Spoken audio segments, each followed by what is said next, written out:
Nanindigan ang kampo ni dating Senador Bong Revilla na panggigipit lang ang pagkakadawit niya sa flood control scam. Para sa detalye, nasa frontline ng balitang yan live mula sa Maynila, si Camille Samonte. Camille, ano ba ang pakipaliwanag yung binigay na pahayag ni dating Senator Revilla? Ruth, tinawag ng kampo ni dating Senador Bong Revilla na harassment itong panibagong reklamo na isinampa laban sa kanya kaugnay ng Ghost Flood Control Projects sa Bulacan. Ito na yung ikalawang reklamo na nakabinbin laban kay Revilla dito sa Department of Justice.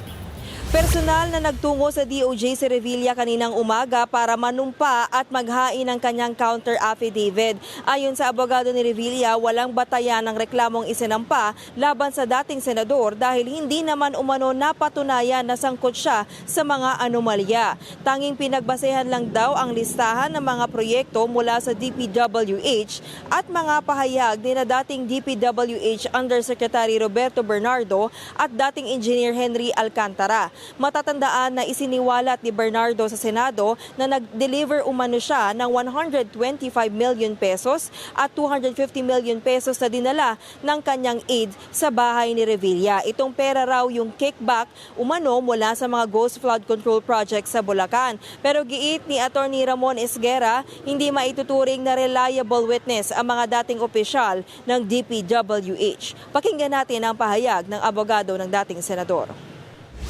Una-una, ang pinakita lang naman nilang ebidensya na mayroong participation si Senator is a list of projects. It's just a tabular, enumeration of projects allegedly suggested by the DPWS itself.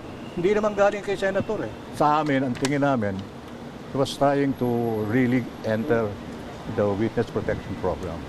And the only way that he can be admitted is actually point to somebody higher as the one responsible.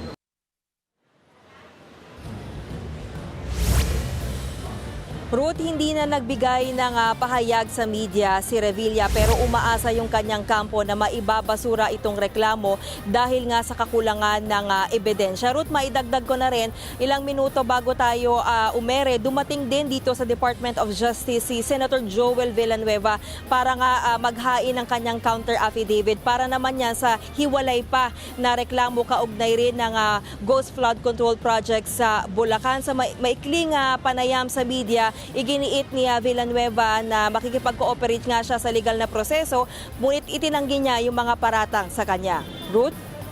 Yan po ang ulat ni Camille Samonte. Mga kapatid, Ruth Cabalco, para sa mabilis na pasada ng mga balitang dapat niyong malaman, mag-follow at mag-subscribe sa social media pages ng News 5.